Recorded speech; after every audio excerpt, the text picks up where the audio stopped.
A late-night drive staged with an innocent excuse ends with a pregnant wife beaten and abandoned beside a freezing river. Her husband and his mistress believe the darkness will hide everything. They believe the cold will finish what they started. They do not know that in the moment her life is nearly gone, a black sedan pulls up on the ridge above. A man with a flashlight steps out. A man whose name makes powerful men fall silent. Ryujin Kwan was not supposed to be there that night. But he was. And the moment his eyes found a pregnant woman bleeding in the dirt, everything changed. From that moment on, every lie begins to collapse. Every betrayal is documented. And justice does not wait for a courtroom. Daesung Han chose his words carefully when he spoke to Mara that evening. He explained that there was an issue with one of their cars at a storage facility outside town. The battery had died and he needed to swap vehicles before morning. He framed the request as simple, unavoidable, and time-sensitive. Mara was exhausted, the weight of the pregnancy pressing on her body in ways that never fully eased. Still, when Daesung repeated that he needed her help, her hesitation faded. She had always supported him. She had trusted him for years. When she stepped outside, she noticed Tessa Morgan already waiting beside a silver sedan. Tessa explained she was a colleague who lived nearby and could help if anything went wrong. The three of them entered the car without discussion. Daesung took the driver's seat. Tessa sat in the front passenger seat. Mara settled into the back. As the car pulled away, nothing felt out of place. Daesung Han burst into the bedroom, the sudden noise shattering the stillness of the suburban night. He didn't flip the light switch, instead, he let the hallway glow cast long, frantic shadows across the bed where Mara lay sleeping. He was breathing hard, a performance of panic that was rehearsed to perfection. "Mara, wake up," he said, his voice tight with urgency. "We have to go. Now." Mara blinked, pulling herself up from the heavy depths of third trimester exhaustion. Her body felt like lead, her ankles swollen and her back throbbing with a dull, constant ache. She squinted at him, confusion clouding her mind. "Daesung? What time is it? What's wrong?" "It's the clinic," he said, moving to the wardrobe and pulling out her heavy coat. "Dr. Park just called. He was reviewing the scans from last week. He saw something with the baby's heart rate variability. He wants us there immediately." The words acted like a shot of adrenaline, cutting through Mara's fatigue. Her hand flew instinctively to her stomach, pressing against the tight skin where her daughter lay. Her heart. "But," he said, everything was fine. He missed it, Daesung snapped, though he softened his tone quickly, stepping closer to kneel beside the bed. He took her hand, his grip firm. "He's doing an emergency intake tonight. He's waiting for us at the private facility up north. If we don't go now, we risk." "I don't want to risk it, Mara. Please." Mara searched his face. She saw fear in his eyes, or what she thought was fear. She didn't see the calculation behind it, nor the cold impatience twitching at the corner of his mouth. She saw a father terrified for their child, mirroring her own sudden terror. "Okay," she whispered, her voice trembling. "Okay, let's go." She struggled to stand, wincing as her joints protested. Daesung didn't offer to help her up, he turned away, pacing toward the door as if too anxious to stand still. As Mara fumbled with her shoes, fighting the stiffness in her body, Daesung pulled his phone from his pocket. The screen lit up his face in a harsh, blue ghost light. A notification sat on the lock screen, a single message from a contact saved only as T. "Is it done yet?" Daesung's thumbs moved quickly, typing a single word reply, "moving." He slid the phone back into his pocket before Mara could look up. When he turned back to her, the mask was firmly back in place. "The car is running," he said, holding the coat open for her. "I'll drive fast. Just trust me." Mara nodded, stepping into the coat and buttoning it over her belly. She trusted him because she had no reason not to. She trusted him because he was her husband. She followed him out of the safety of their warm bedroom and into the cold night, unaware that the emergency was a lie, and the trap had just snapped shut. The silence in the car was heavier than the darkness pressing against the windows. For the first 20 minutes, Mara had tried to cling to the logic of the situation, the emergency, the doctor, the clinic. But as the familiar glow of the city faded in the rearview mirror, swallowed by the encroaching tree line, the logic began to fray. Daesung hadn't spoken a word since they hit the highway. His hands were locked onto the steering wheel at 10 and 2, his knuckles bleached white against the leather. The tension radiating from him was palpable, a cold static that filled the cabin. Daesung, Mara said, her voice sounding thin and small in the quiet. I don't recognize this road. The GPS isn't even on. He didn't look at her. He didn't blink. I know the way, Mara. Just relax. You're working yourself up, and it's bad for the baby. But we've passed the exit for the medical district miles ago, she pressed, shifting in her seat. The baby kicked hard against her ribs, a frantic, rhythmic thumping that mirrored her own rising heart rate. This is heading toward the reservoir. There aren't any clinics out here. It's just woods. It's a private facility, Daesung snapped, the veneer of the concerned father slipping just enough to reveal the irritation beneath. They value privacy. Stop questioning everything. You're being hormonal and paranoid, just like with the scans. Can you just trust me for once? The accusation hung in the air, stinging and cruel. Mara sank back into her seat, biting her lip to keep from crying. She wanted to trust him. She desperately wanted to believe that her fear was just a symptom of her condition, a trick of the mind played by exhaustion and hormones. Then the pavement ended. The car jolted violently as the tires hit gravel. The smooth hum of the drive was replaced by a deafening crunch of stones and dirt. The headlights cut through a tunnel of twisted branches that scraped against the doors like skeletal fingers. Daesung, stop, Mara pleaded, panic rising in her throat. Please, turn around. I don't care about the appointment. I want to go home. He ignored her, pressing down on the accelerator. The car surged forward, deeper into the black. Finally, the trees broke, revealing a desolate clearing. The smell of damp earth and stagnant water seeped through the vents. They were at the riverbank. Daesung slammed the car into park, the sudden stop throwing Mara forward against her seatbelt. The engine idled, a low, ominous rumble in the dead of night. Why are we here? Mara whispered, her breath hitching. We're here, Daesung said, his voice void of any emotion. Mara looked out the windshield, squinting against the glare of the high beams. There was no building. There were no doctors. But the clearing wasn't empty. Bathed in the harsh white light of their headlamps, another vehicle was parked near the muddy edge of the water. A silver coupe. The engine was running, exhaust curling into the freezing air like smoke signals. Mara's breath stopped. She knew that car. It belonged to Tessa. The realization hit her with the force of a physical blow, cold, sharp, and absolute. This wasn't a medical emergency. This wasn't a clinic.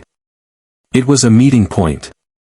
For the first time that night, true terror didn't just prick at her, it flooded her veins, cold as the river rushing just yards away. She reached for the door handle, but the lock clicked down with a final, metallic snap. The sound of the door unlocking was the loudest thing in the world, a sharp metallic crack that signaled the end of the illusion. Daesung didn't wait for Mara to move.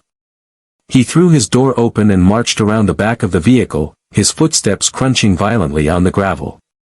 Daesung, please. Mara cried out, her hands fumbling with the seatbelt. What are you doing? He ripped her door open. The freezing wind rushed in instantly, biting at her exposed skin, but it was nothing compared to the ice in Daesung's grip. He didn't offer a hand to assist his pregnant wife, he grabbed her by the upper arm and yanked. Mara stumbled out, her center of gravity thrown off by the heavy swell of her stomach.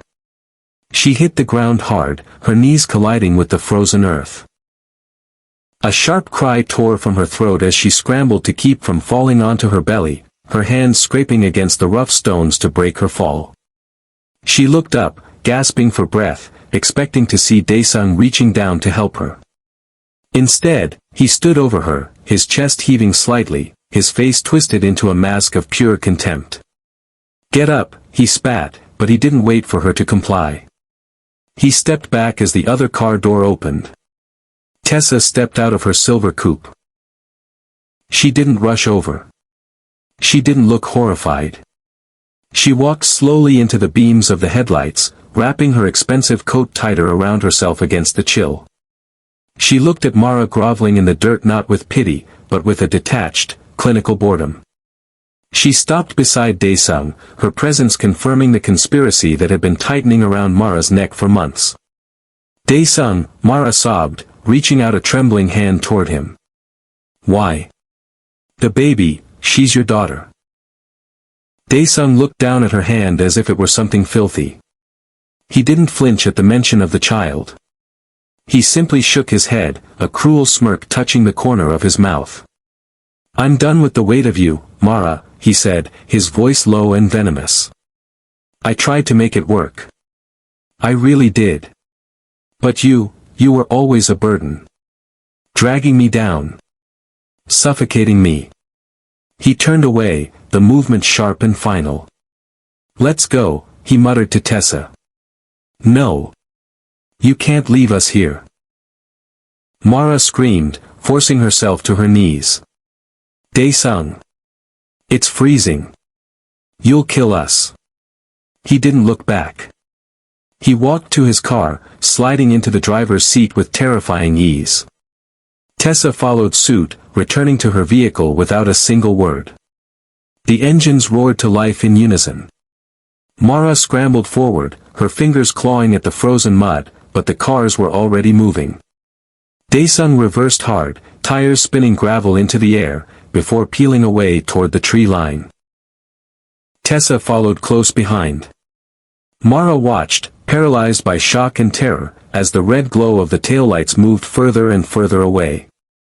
They shrank into small red eyes in the darkness, blinking through the trees, until they vanished around the bend. The silence that followed was instant and crushing. The sound of the river rushed back in to fill the void, loud and indifferent. Mara was alone in the dark, the cold settling over her like a shroud. The silence left behind by the vanishing taillights was not empty, it was heavy, crushing down on the clearing like a physical weight. Mara remained on her hands and knees for a long moment, staring at the spot where her life had just driven away.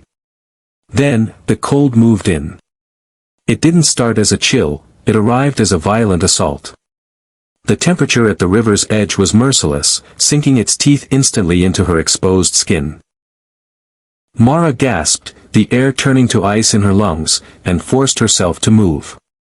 She had to stand. She had to walk. She had to find a road. She planted her hands in the freezing mud and pushed. Her knees screamed in protest, bruised and bleeding through her torn stockings, but she grit her teeth and heaved her heavy, trembling body upright. She managed 2 steps before the wind gusted off the water, cutting through her ruined coat like a blade. It whipped her hair across her face and stole the breath from her mouth.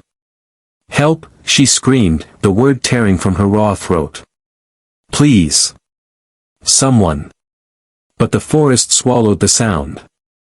The roar of the river was indifferent, drowning out her plea with the steady, rhythmic crash of water against rock. There was no echo. There was no answer. Just the wind howling through the pines, mocking her isolation. Her legs gave way. It wasn't a stumble, it was a collapse. Her muscles simply stopped obeying her commands, the numbness spreading up from her extremities with terrifying speed. She hit the ground hard, the impact jarring her teeth, but instinct took over before she landed. She twisted in the air, throwing her shoulder down to take the blow, shielding her stomach with desperate, primitive ferocity. She lay there in the dirt, gasping for air that felt too thin to sustain her. The pain in her joints began to fade, replaced by a seductive, heavy lethargy. The cold was no longer painful, it was paralyzing, a heavy blanket urging her to sleep. Mara curled inward, pulling her knees as close to her chest as her belly would allow. She wrapped her arms around her unborn daughter, creating a tiny, fragile cage of warmth against the freezing night. Tears froze on her cheeks before they could fall. "I'm sorry," she whispered into the dirt, her voice barely a ghost of a sound. "I'm so sorry." Her eyes grew heavy. The darkness of the tree line seemed to creep closer, narrowing her vision. The fight drained out of her, replaced by a quiet, tragic acceptance. She stopped shivering. She closed her eyes, and the world began to drift away. Deep within the shadows of the tree line, where the darkness was absolute, a single point of orange light glowed and faded in a slow, rhythmic breath. Ryujin Kwan stood leaning against the rough bark of a pine, his tailored wool coat blending perfectly with the night. He had not come here for a rescue, he had come for a meeting that never happened. Instead, he had become the silent audience to a tragedy. He held the cigarette between gloved fingers, watching the scene unfold with eyes that had seen too much of the world's cruelty to be surprised, yet enough to be disgusted. He saw the husband's frantic, cowardly movements. He saw the mistress's cold indifference. He watched the taillights dissolve into the distance, leaving the woman broken and freezing in the mud. Ryujin took one last drag, the ember illuminating the sharp, scarred line of his jaw and the dangerous stillness of his expression. He exhaled a long plume of smoke that drifted into the freezing wind, then dropped the cigarette. It hissed as it hit the damp earth, crushed instantly beneath the heel of his Italian leather boot. He didn't scream. He didn't run. Panic was for the weak, and Ryujin Kwan had not been weak for a very long time. He turned his head slightly toward the darkness behind him, where the outline of a massive black sedan sat waiting. Two large men stood by the doors, silent as statues. "Get the car," Ryujin commanded. His voice was low, a rumble of gravel and steel that cut through the wind without effort. "Bring the medical kit. Now." The men moved instantly, scrambling to obey. Ryujin didn't wait for them. He stepped out from the cover of the trees, his stride long and purposeful. He moved with the terrifying grace of a predator, but his target was not the woman, it was the death closing in on her.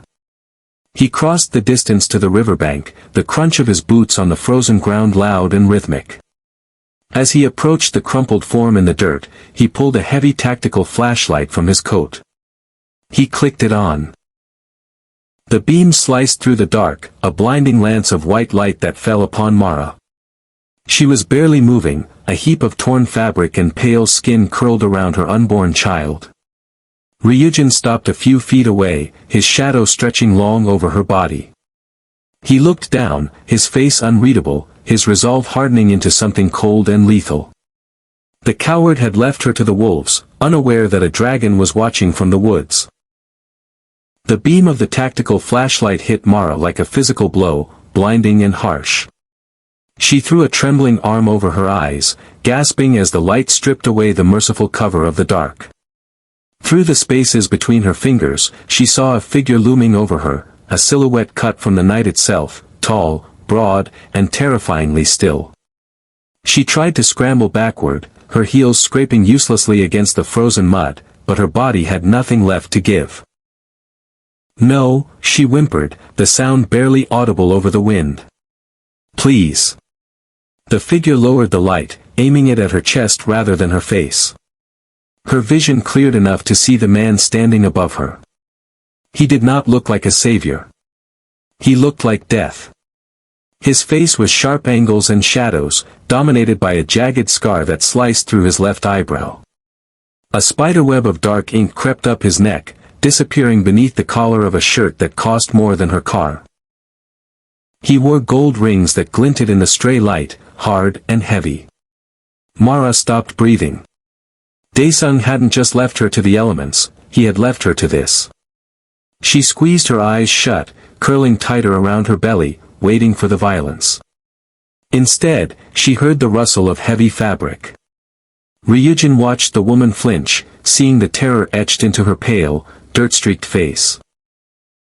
He saw the way she shielded her unborn child, a final act of defiance against a world that had tried to break her.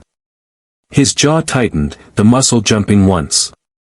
He unbuttoned his long charcoal overcoat, shrugging it off his shoulders in one fluid motion. The weight of the wool settled over Mara, sudden and suffocatingly warm. It smelled of expensive tobacco, leather, and the faint, metallic scent of the winter air. The heat radiating from the fabric shocked her system, dragging her back from the edge of unconsciousness. She opened her eyes, confused. The terrifying man was crouching beside her now, ignoring the mud soaking into his tailored trousers. He wasn't reaching for a weapon. He was tucking the coat around her trembling shoulders, his movements surprisingly precise and gentle. He caught her gaze, his dark eyes locking onto hers with an intensity that made her heart stutter. There was no pity in his face, only a fierce, ironclad resolve. "Look at me," he commanded, his voice a low rumble that vibrated in her chest. Mara stared at him, paralyzed by the strange mix of fear and relief. Ryujin leaned in close, shielding her from the wind with his own body. "He left you to die," he said, the truth of it landing between them like a stone. "But that is not what happens now." He placed a gloved hand on her shoulder, grounding her. "You live tonight." Mara did not wake to the chaos of a public emergency room. There were no fluorescent lights humming overhead, no nurses shouting in the hallway, no stench of bleach and desperation. She drifted back to consciousness in a room defined by hushed efficiency and expensive silence. The air smelled faintly of lavender. Through the floor-to-ceiling windows, the city lights shimmered far below, a distant galaxy of amber and white that felt a lifetime away from the mud and the freezing river. In the adjacent lounge, separated by a pane of frosted glass, Ryujin Kwan sat in a leather armchair. He had not slept. A tumbler of whiskey sat untouched on the side table, sweating condensation onto the coaster. His attention was entirely focused on the laptop open on his knees. He inserted the memory card from his car's dashcam, his movements precise and deliberate. The screen flickered to life, displaying a timestamp and GPS coordinates in the corner. The footage was military-grade, designed to capture license plates in low light and high speed. It had not missed a frame. Ryujin watched the scene play out again, this time through the cold, objective lens of the camera. The video was crisp. It showed the arrival of the sedan.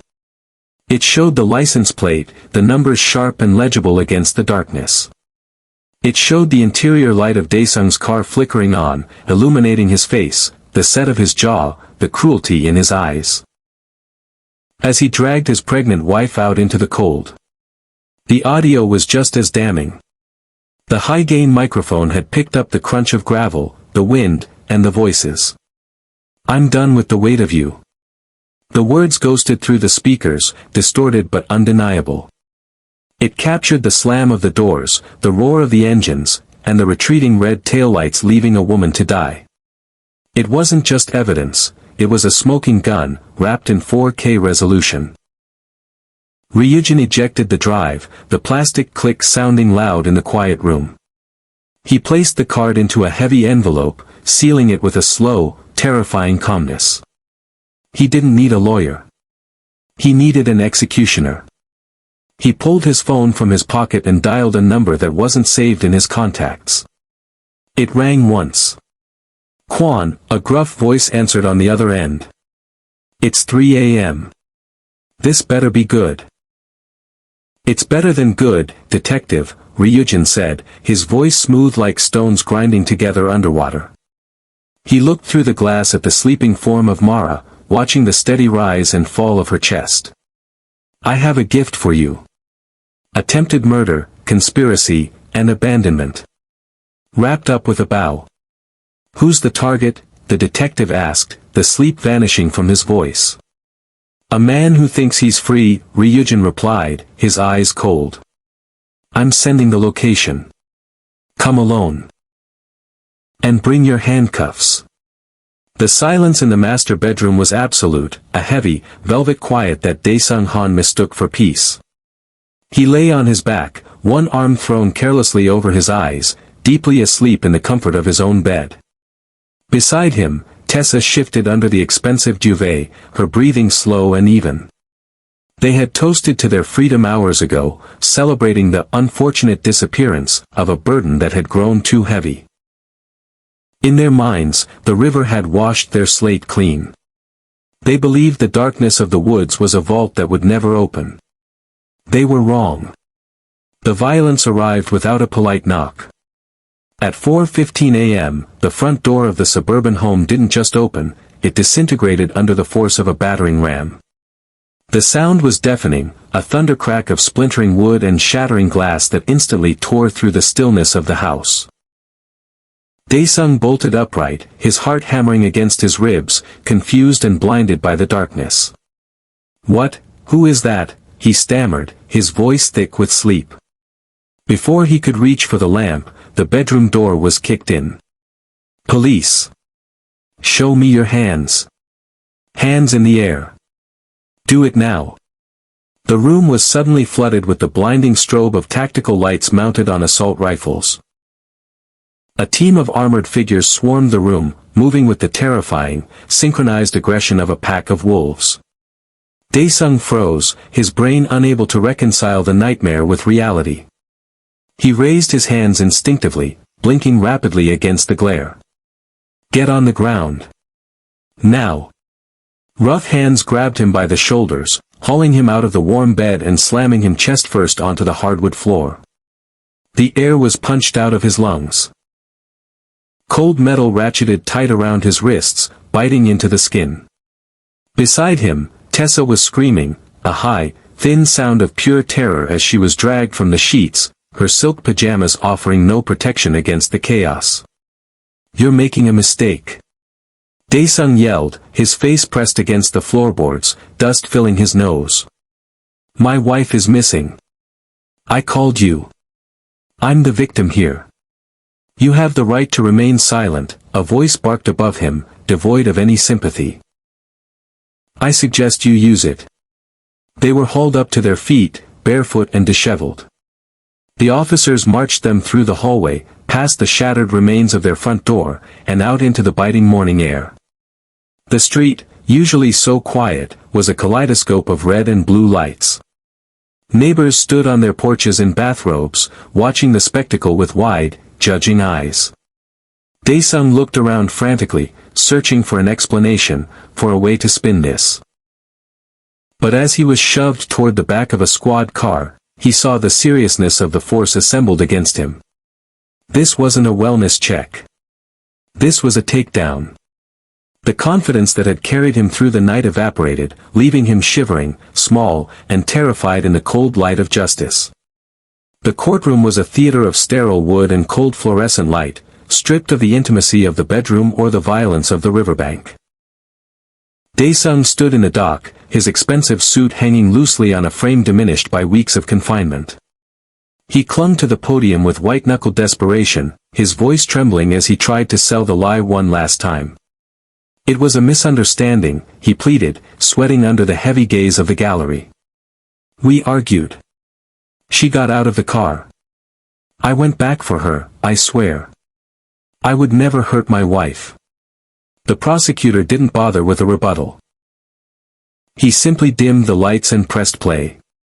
A massive screen on the wall flickered to life. The silence in the room became suffocating as the high-definition footage began to roll. There was no graininess to hide behind, no ambiguity in the shadows. The jury watched in horrified clarity as Dae-sung's car pulled up to the river. They saw the violent shove that sent a pregnant woman into the freezing mud. They heard the wind, the crunch of gravel, and the chilling, distorted voice of a husband discarding his family. "I'm done with the weight of you." Dae-sung couldn't look. He stared down at the table, shrinking into himself as the video played on. Beside him, Tessa wept into her hands, the sound small and pathetic against the damning audio evidence. When the taillights on the screen faded into the darkness, leaving Mara to die, a collective gasp rippled through the jury box. The jurors looked at the defendants not with doubt, but with revulsion. The deliberation was a formality. When the foreman read the verdict, his voice was steady and unforgiving.